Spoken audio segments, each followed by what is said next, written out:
Es un placer daros la bienvenida a la Biblioteca Pública de Utrera. Hoy nos reunimos para celebrar el Día Internacional del Libro, que se celebra como cada 23 de abril, coincidiendo con la muerte de Miguel de Cervantes, William Shakespeare y del Inca Garcilaso. El acto que nos congrega esta mañana aquí es la lectura continuada, habiendo elegido este año el libro La sombra del viento, por coincidir con el 25 aniversario de su publicación. Esta obra se ha convertido en un clásico contemporáneo de la literatura castellana, habiéndose vendido más de 15 millones de ejemplares, traducido a más de 36 idiomas y publicado en más de 30 países. Pero más allá de los datos, este libro es una declaración de amor a los libros, a las bibliotecas y a la memoria que custodian. Celebrar hoy una lectura continuada de La sombra del viento es rendir homenaje a la capacidad de los libros para crear comunidad. A continuación, vuestras voces darán vida a un mismo texto, reproduciendo esa cadena invisible de lectores que ha sostenido el éxito de estas novelas durante un cuarto de siglo. Porque si algo nos recuerda esta historia es que los libros no existen plenamente hasta que alguien los abre, los lee y los comparte. Y eso es precisamente lo que hoy vamos a hacer aquí. Os animo también a acompañarnos esta tarde a partir de las 6 en el encuentro que tendremos con el escritor, profesor y divulgador histórico José Antonio Lucero, autor de las novelas La maestra y El alumno. Será un rato de encuentro en el que dialogará con la profesora utrerana Teresa Serrano. Os dejo ahora con la delegada de Turismo, Cultura y Patrimonio Histórico.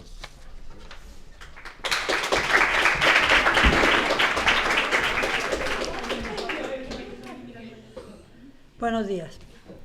Bueno, yo como delegada de Cultura voy a decir primero unas palabritas y me voy a referir a otra persona, a otro autor.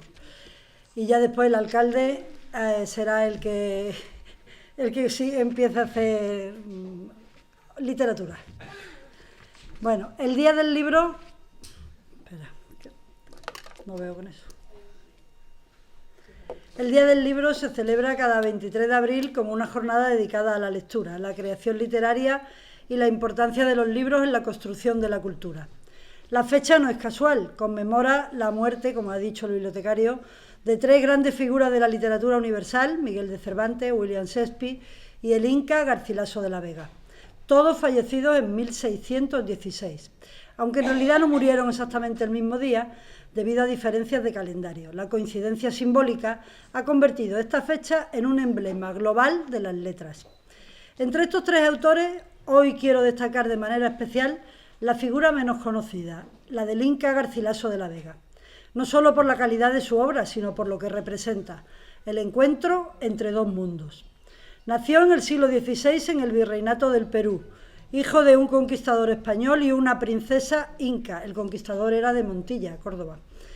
Su vida y su escritura encarnan el mestizaje cultural. Su obra más conocida fue Comentarios reales de los incas. Es mucho más que una crónica, es un testimonio profundo y reivindicativo de la civilización andina. En ella, el Inca Garcilaso no se limita a narrar hechos históricos, sino que reconstruye la memoria de los incas desde una perspectiva íntima y respetuosa, frente a visiones europeas que tendían a considerar a los pueblos indígenas como bárbaros. Él defiende su organización social, sus leyes, su religión y su cultura. Describe un imperio basado en el orden, la justicia y el conocimiento, y lo hace con una prosa elegante, clara y cargada de intención humanista. Además, su escritura cumple una función esencial: preservar una memoria que corría el riesgo de desaparecer tras la conquista. Gracias a su doble herencia cultural, pudo interpretar y traducir el mundo incaico para los lectores europeos, convirtiéndose en un puente entre dos universos que a menudo se miraban y se miran con incomprensión. Por eso su obra no solo tiene un valor histórico, sino también simbólico. Representa el diálogo entre culturas y en el mundo de hoy, un diálogo imprescindible y obligatorio para la convivencia e incluso para la supervivencia. En el marco del Día del Libro, recordar al Inca Garcilaso es reconocer la importancia de las voces que nos unen, que explican y que dignifican. Junto a Cervantes y Shakespeare, forma parte de un triángulo literario que define la riqueza y diversidad de la literatura universal, pero su singularidad reside en haber dado palabra a una civilización desde dentro, con orgullo, sensibilidad y rigor, convirtiendo su legado en una pieza fundamental para entender no solo la historia de América, sino también el valor de la literatura como herramienta de memoria y de encuentro. Y voy a leer un fragmento de Comentarios Reales de los Incas, del libro Comentarios Reales de los Incas, del Inca Garcilaso. Se puso Inca de primer nombre cuando se vino a estudiar a Córdoba, para recordar que era mestizo, y Garcilaso porque era sobrino de Garcilaso de la Vega, ¿vale? Entonces, es el primer humanista mestizo que tenemos. Dice así: nuestro Padre Sol, viendo a los hombres tales como te he dicho, se apiadó y hubo lástima de ellos, y envió del cielo a la tierra un hijo y una hija de los suyos, para que los adoctrinasen en el conocimiento de nuestro Padre el Sol, para que le adorasen y tuviesen por su Dios, y para que le diesen preceptos y leyes, en que viviesen como hombres, en razón y urbanidad. Con esta orden y mandato puso nuestro Padre el Sol a sus 2 hijos en la laguna Titicaca, que está a 80 leguas de aquí, y les dijo que fuesen por donde quisiesen, y que en cualquiera parte que parasen a comer o a dormir, procurasen hincar en el suelo una barrilla de oro que les dio como señal y muestra, que donde la barra se le hundiese de un solo golpe, allí quería el Sol, nuestro Padre, que parasen, hiciesen su asiento y corte. Partieron nuestros príncipes de Titicaca, caminaron al norte y en todas las partes paraban, tentaban hincar la barra de oro, mas nunca se les hundía. Así llegaron a un cerro, que está al mediodía de esta ciudad, que ahora llamamos Huanacauri. Allí, al primer golpe que dieron con la barra, se les hundió en la tierra. Entonces dijo nuestro Inca a su hermana y mujer: en este valle manda nuestro Padre el Sol que paremos y hagamos nuestro asiento y morada para cumplir su voluntad. Y luego comenzaron a convocar y a atraer a gentes, enseñándole a vivir en policía, a cultivar la tierra, a hacer casas y pueblos y a reconocer el sol como su Señor y Padre. Este fragmento es esencial porque recoge el mito fundacional del Imperio Inca, la llegada de Manco Cápac y Mama Ocllo y su misión civilizadora. Manco Cápac enseñó a los hombres la agricultura, la pesca y la construcción, y Mama Ocllo enseñó a las mujeres a tejer, hilar, cocinar y las labores del hogar. Esto era la cosmovisión inca. Una pequeña idea de que nos hagamos de que tanto aquí como en Perú, como en cualquier otra parte del mundo, hoy se está celebrando el Día del Libro. Muchas gracias.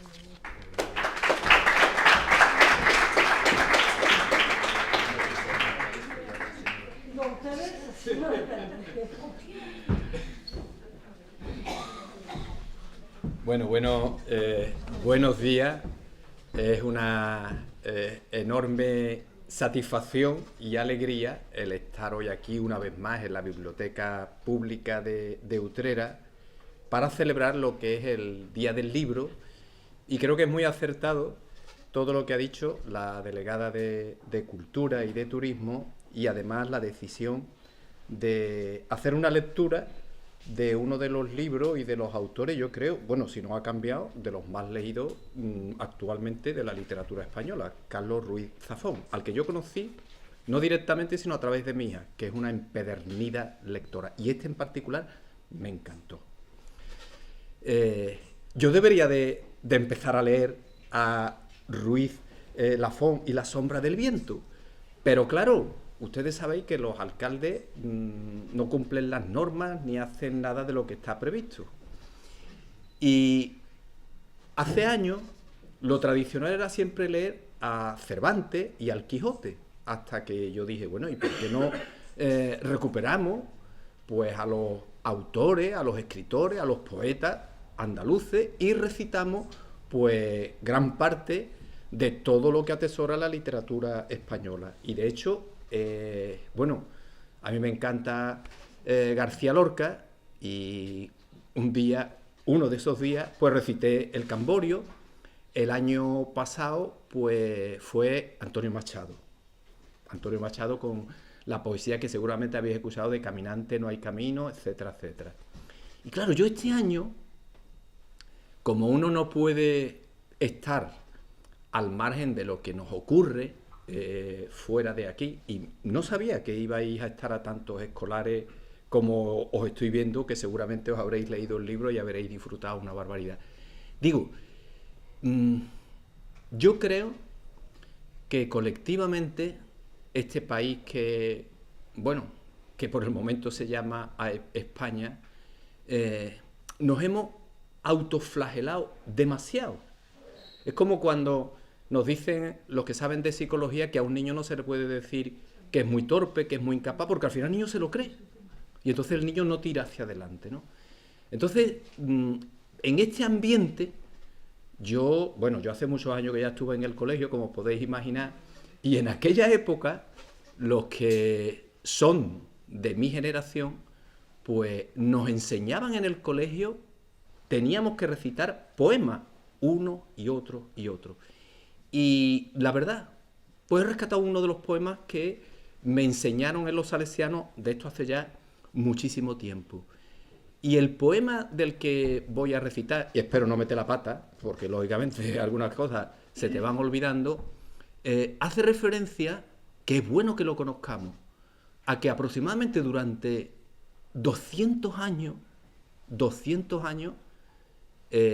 nuestros antepasados fueron los reyes del mar. Y prácticamente, fijaros, el Pacífico se conocía en aquel entonces como el lago español. Y un pequeño detalle, y ya empiezo porque ya si no me voy a extender demasiado. Casi seguro que todos vosotros, porque yo también, cuando estaba en el colegio, conocemos algún detalle histórico como la derrota tremenda de la Armada Invencible. Yo creo que todo el mundo lo sabe, ¿no? Y tenemos como metido en el subconsciente, hay que ver el desastre nuestro, no sé qué. Pero nunca nos han contado que al año siguiente Inglaterra hizo lo mismo con España y preparó una flota todavía más grande que la Armada Invencible. Y lo que nadie nos ha contado, que le dimos una paliza de muerte. Pero una paliza de muerte. Y en particular, os lo digo sobre todo a las mujeres, hubo una mujer, porque los ingleses intentaron reventar La Coruña, intentaron conquistar Lisboa, intentaron conquistar las Azores. En todos los sitios le dimos una paliza tremenda. Y hubo una mujer, el nombre completo no me acuerdo, pero pasó a la historia como María Pita. María Pita en la defensa de La Coruña fue espectacular, pero impresionante. Bueno, dicho este prólogo, y perdonad que me haya extendido mucho, ¿cuál es el poema que desde luego como niño, los de mi generación, no sé si vosotros también os lo cuentan, disfrutábamos? El poema lo escribió Espronceda en el siglo XIX y se llama La canción del pirata, que yo no sé si lo habréis escuchado alguna que otra vez, y bueno, me va a permitir Carlos Ruiz Zafón, pues dentro de lo que me pueda acordar, pues que os relate lo que es la canción del pirata. Con 10 cañones por banda, viento en popa a toda vela, no corta el mar sino vuela un velero bergantín. Bajé el pirata que llaman por su bravura el temido, conocido en todo el mar. La luna en el mar riela, en la lona gime el viento y alza en blando movimiento olas de plata y azul. Y ve el capitán pirata cantando alegre en la popa, Asia a un lado, al otro Europa, y allá enfrente Estambul. Navega, velero mío, sin temor, que ni tormenta ni bonanza tu rumbo a torcer alcanza, ni a sujetar tu valor. 20 presas hemos hecho a despecho del inglés, y han rendido sus pendones 100 naciones a mis pies. Que es mi barco mi tesoro, que es mi Dios la libertad, mi ley la fuerza y el viento, mi única patria la mar. Allá muevan feroz guerra ciegos reyes por un palmo más de tierra, que yo tengo aquí por mío lo que abarca el mar bravío a quien nadie impuso leyes.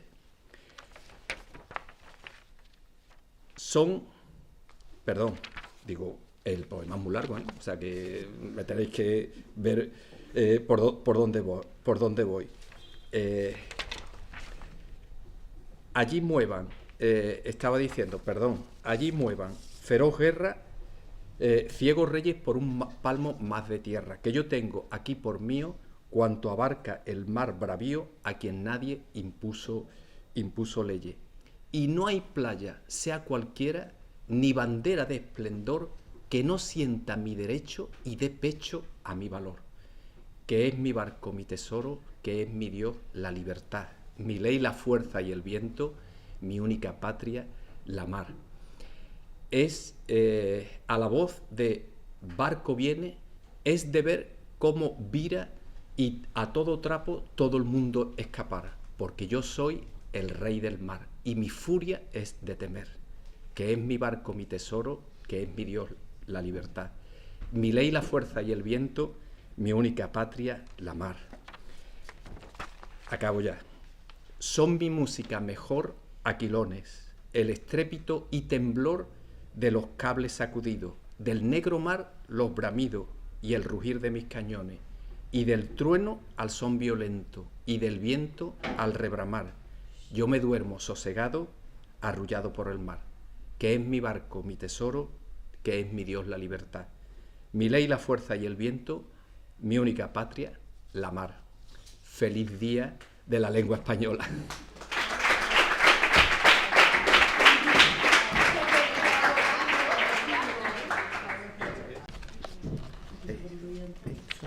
Aquí. Vale. Marcado con el marcapágina. Bueno, pues alcalde, delegada de Cultura, delegado de Hacienda, niños de primero de la ESO, es un gusto teneros como público, porque la verdad que hoy en día es complicadísimo que le veáis un poquito de interés a lo que hoy estamos celebrando, pero ellos me escuchan, ¿a que sí? Seguro. Y aunque parezca difícil y estéis ahora metidos en toda la tecnología, porque es verdad que estáis muy metidos en la tecnología, hoy un libro os parecerá, bueno, más o menos un ladrillo, pero es verdad que esto es lo que se conserva. Y ahí es donde tenéis que ir y tiene que ser, da igual el libro que sea, el que os guste, pero siempre llegar ahí porque siempre vais a encontrar un hueco donde reencontraros, no solo ahora, que os parecerá una tontería, pero dentro de muchos años, como el alcalde ha hecho, recordaréis días como los de hoy, donde tendréis la oportunidad de recordar un libro, un texto, algo que os llegó. Así que seguid celebrando este día y muchas gracias, delegada, a todo este equipo, por mantener estas tradiciones que de verdad son muy importantes para todos. Yo, como sí que soy muy obediente, pues voy a leer lo que me han dicho, que es La sombra del viento. El cementerio de los libros olvidados. Todavía recuerdo aquel amanecer en que mi padre me llevó por primera vez a visitar el cementerio de los libros olvidados. Desgranaban los primeros días del verano de 1945 y caminábamos por las calles de una Barcelona atrapada bajo cielos de ceniza y un sol de vapor que se derramaba sobre la Rambla de Santa Mónica en una guirnalda de cobre líquido. Daniel, lo que vas a ver hoy no se le puede contar a nadie, advirtió mi padre, ni a tu amigo Tomás, a nadie, y ni siquiera a mamá, inquirí. A media voz, mi padre suspiró, amparado en aquella sonrisa triste que le perseguía como una sombra por la vida. Claro que sí, respondió cabizbajo. Con ella no tenemos secreto, a ella puede contárselo todo. Poco después de la guerra civil, un brote de cólera se había llevado a mi madre. La enterramos en Montjuïc, el día de mi 4º cumpleaños. Solo recuerdo que llovió todo el día y toda la noche. Y cuando le pregunté a mi padre si el cielo lloraba, le faltó la voz para responderme. 6 años después, la ausencia de mi madre era para mí todavía un espejismo, un silencio a gritos que aún no habíamos aprendido a callar, con palabras. Mi padre y yo vivíamos en un pequeño piso de la calle Santa Ana, junto a la plaza de la iglesia. El piso estaba situado justo encima de la librería especializada en ediciones de coleccionistas y libros usados, heredada de mi abuelo, un bazar encantado de mi padre. Confiaba en que algún día pasaría a mis manos. Me crié entre libros, haciendo amigos invisibles en páginas que se deshacían en polvo y cuyo olor aún conservo en mis manos.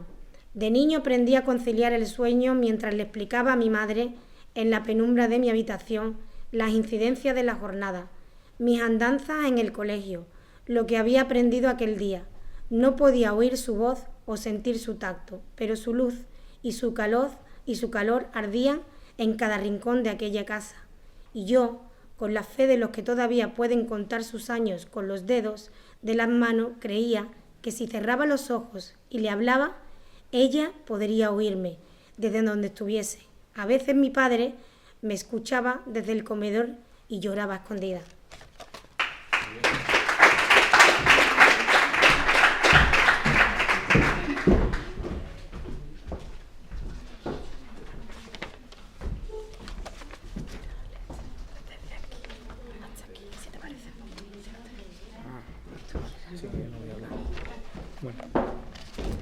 Recuerdo que aquel alba de junio me desperté gritando.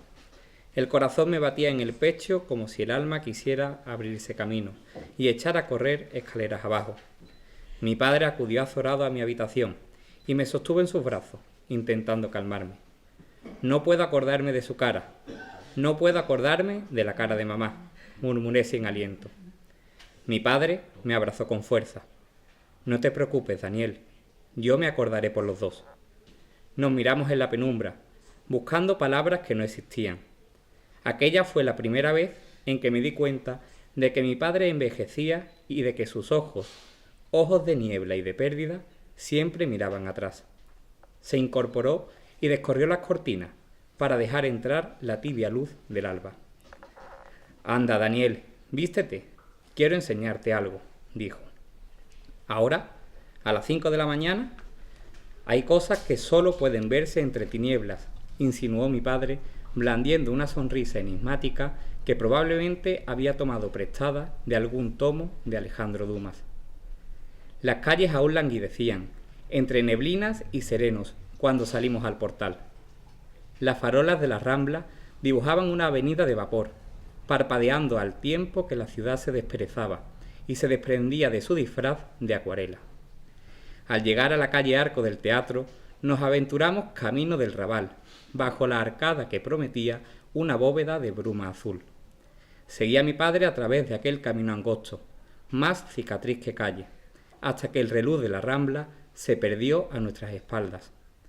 La claridad del amanecer se filtraba desde balcones y cornisas en soplos de luz sesgada que no llegaban a rozar el suelo. Finalmente, mi padre se detuvo frente a un portón de madera labrada, ennegrecido por el tiempo y la humedad. Frente a nosotros se alzaba lo que me pareció el cadáver abandonado de un palacio o un museo de ecos y sombras. Daniel, lo que vas a ver hoy no se lo puedes contar a nadie, ni a tu amigo Tomás, a nadie. Un hombrecillo con rasgos de ave rapaz y cabellera plateada nos abrió la puerta. Su mirada aguileña se posó en mí impenetrable. Buenos días, Isaac. Este es mi hijo Daniel, anunció mi padre. Pronto cumplirá 11 años y algún día él se hará cargo de la tienda. Ya tiene edad de conocer este lugar.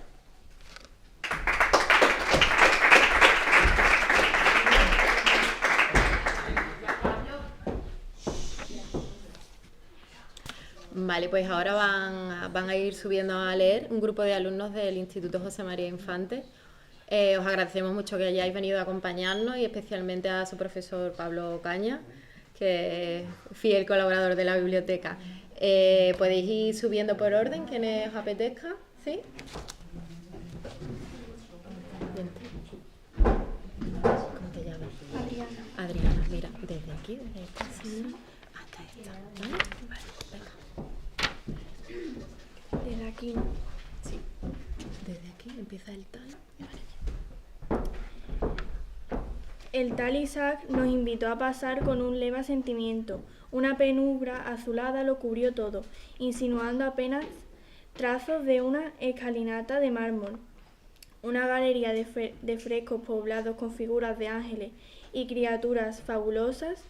Seguimos al guardián a través de aquel corredor palaciego y llegamos a una gran sala circular donde Una auténtica basílica de tinieblas yacía bajo una cúpula acuchillada por haces de luz que pendían desde lo alto. Un laberinto de corredores y estanterías repletas de libros ascendía desde la base hasta la cúspide, dibujando una colmena tramada de túneles, escalinatas, plataformas y puentes que dejaban adivinar una gigantesca biblioteca de geometría imposible. Miré a mi padre boquiabierto. Él me sonrió, guiñándome el ojo. Daniel, bienvenido al cementerio de los libros olvidados. Salpicando los pasillos y plataformas de la biblioteca se perfilaban una docena de figuras. Algunas de ellas se volvieron a saludar desde lejos y reconocí los rostros de diversos colegas de mi padre en el gremio de libreros de viejo. A mis ojos de 10 años aquellos individuos aparecían como una cofradía secreta de alquimistas conspirando a espaldas del mundo. Mi padre se arrodilló junto a mí y sosteniéndome de la mirada me habló con una voz leve de las promesas y confidencias. ¿Ya?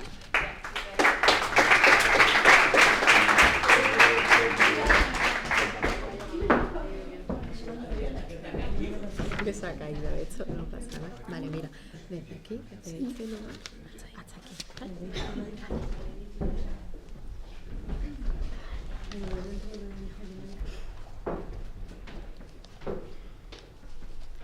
Este lugar es un misterioso, Daniel, un santuario.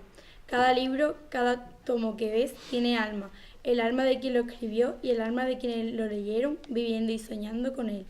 Cada vez que un libro cambia de manos, cada vez que alguien desliza la mirada por sus páginas, su espíritu crece y se hace fuerte. Hace ya muchos años, cuando mi padre me trajo por primera vez aquí, este lugar ya era viejo, quizás tan viejo como la ciudad. Nadie sabe a ciencia cierta desde cuándo existe o quiénes lo crearon. Te diré lo que mi padre me dijo a mí. Cuando una biblioteca desaparece, cuando una librería cierra sus puertas, cuando un libro se pierde en el olvido, los que conocemos este lugar, los guardianes, nos aseguramos de que llega aquí, en este lugar, los libros que ya nadie recuerda, los libros que se han perdido en el tiempo, viven para siempre, esperando llegar algún día a las manos de un nuevo lector, de un nuevo espíritu. En la tienda nosotros los vendemos y los compramos, pero en realidad los libros no tienen dueño. Cada libro que ves aquí ha sido el mejor amigo de alguien. Ahora solo nos tienen nosotros. Daniel, ¿crees que vas a poder guardar este secreto?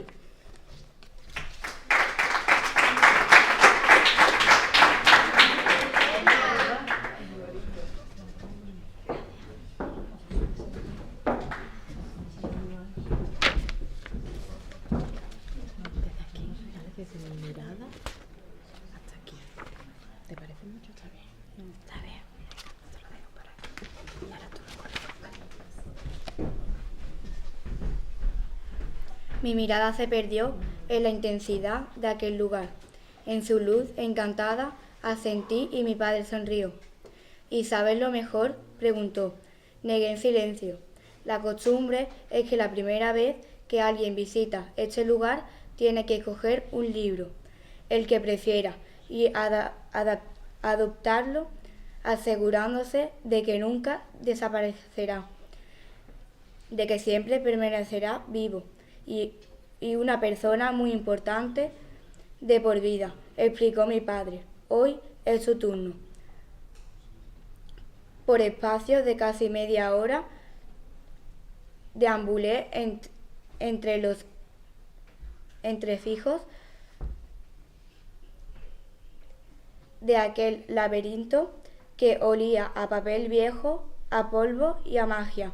Dejé que mi mano rozase la avenida de los expuestos.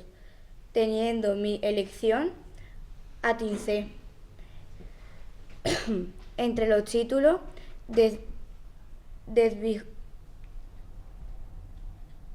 desdibujados, por ejemplo, palabras en lengua que reconocía, y decenas de otras que eran incapaz de catalogar.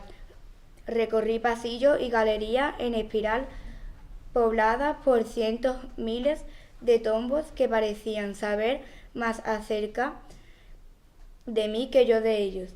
Al poco me saltó la idea de que tras la cubierta de cada uno de aquellos libros se abría un verso infinito por explorar y de que más allá de aquellos muros el mundo dejaba pasar la vida en tardes de fútbol y seriales de radio.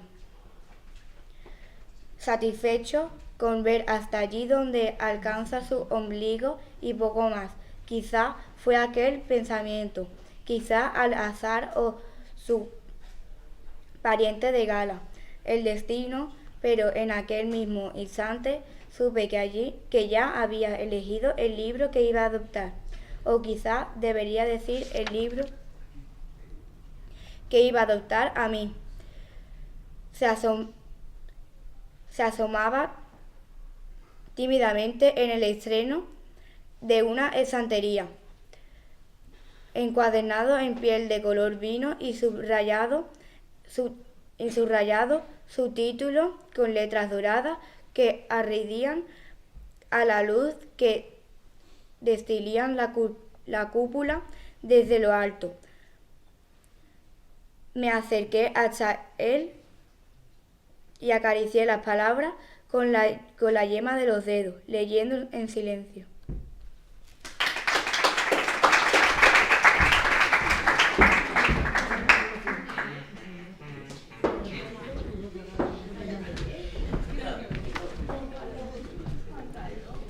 Tienes que empezar a decir de aquí, la sombra del viento, hasta aquí, ¿vale? Hasta donde está la marca. Vale. ¿Ok? Voy. Adelante. La sombra del viento. Jamás había oído mencionar aquel título o a su autor porque no me importó. La decisión estaba tomada. Por ambas partes. Tomé el libro con sumo cuidado y lo hojeé dejando altear sus páginas. Liberado de su celda en el estante, el libro exhaló una nube de polvo dorado. Satisfecho con mi elección, rehice mis pasos en el laberinto portando mi libro bajo el brazo con una sonrisa impresa en los labios. Tal vez la atmósfera hechicera de aquel lugar había podido conmigo, pero tuve la seguridad de que aquel libro había estado allá esperándome durante años, probablemente desde antes de que yo naciese. Aquella tarde, de vuelta en el piso de la calle Santa Ana, me refugié en mi habitación y decidí leer las primeras líneas de mi nuevo amigo. Antes de darme cuenta, me había caído dentro sin remedio. La novela relataba la historia de un hombre en busca de su verdadero padre, al que nunca había llegado a conocer y cuya existencia solo descubría merced a las últimas palabras que pronunciaba su madre en su lecho de muerte.